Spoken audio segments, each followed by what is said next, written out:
Greetings everyone. Welcome back to the world of Chandamama. I'm your host Dr. Chetan Saxena and today I'm presenting you a story from the edition June 2007. The name of the story is The Servant. So let's start the story. While Brahmadatta was ruling Banaras, Bodhisattva was born as a rich man. He had a son. On the very day his son was born, Bodhisattva's maid too gave birth to a son. He was named Katahak. The boy grew up together, though one was the son of a rich man, while the other the son of a servant. When the rich man's son went to school, Katahak followed him carrying his bag of slate and books. At school, Katahak managed to learn whatever the rich boy was taught. In the end, Katahak was recognized as a scholar and a knowledgeable person, though he remained only a servant in charge of his mentor's store and cash. He did not like this state of affairs. He wanted a status that was in keeping with his learning. He thought of a plan to attain such a status.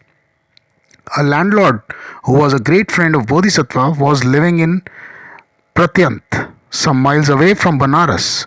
Katahak forged a letter from Bodhisattva to this gentleman. It stated, I am sending my son to you. I have come to the conclusion that we should become related through the marriage of our children. I desire that you give your daughter in marriage to my son and keep him with you. I shall try to see you as soon as I can find time to make the journey. Katahak affixed the seal of his master. He took some money from his master's treasury and travelled to Pratyant, where he went to the landlord's house and handed the letter to him. The millionaire was overjoyed at the offer made by his respected friend and conducted the marriage at once. Now, Katahak was no longer a servant. He himself had many servants to attend upon him. He had a good lot of dresses. He enjoyed feasts and all conceivable luxuries. Yet he used to curse the people of Pratyant every day. They are so crude, he would say in disgust. They do not know how to dress or how to eat properly. I have never seen such stupidity anywhere. Meanwhile, Bodhisattva noticed that Katahak was missing. He sent his men in all directions to search for Katahak. One of them found Katahak in Pratyant living with a landlord as his son-in-law and pretending to be the son of Bodhisattva. Having heard the details, Bodhisattva was deeply hurt. He started for Pratyant to bring back Katahak, who was shocked by the news that his master was arriving.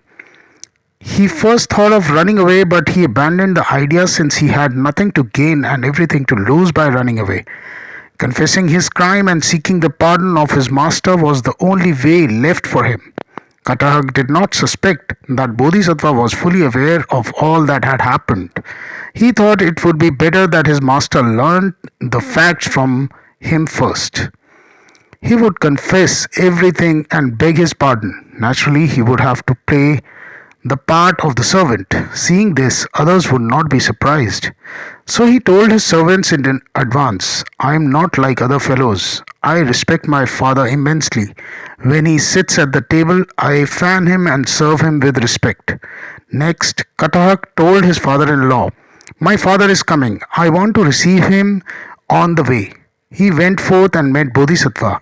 He fell at the feet of his master, confessed all that he had done, and begged for pardon.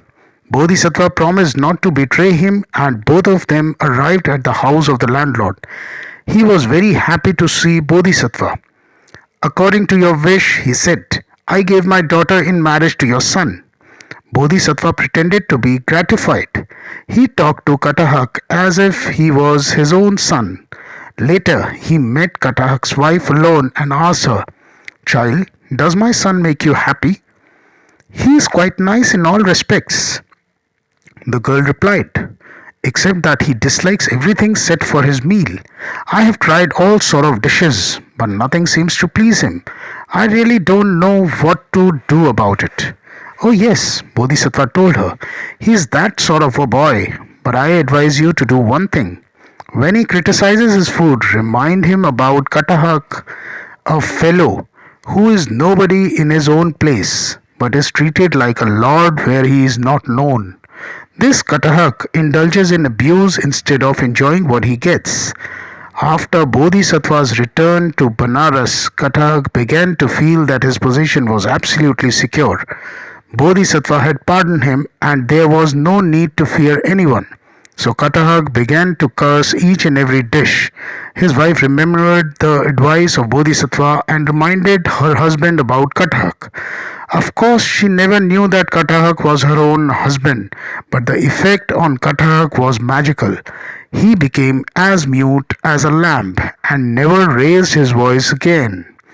So, this is the end of the story. We will meet you with another story, another beautiful story. Till then, bye. Thank you.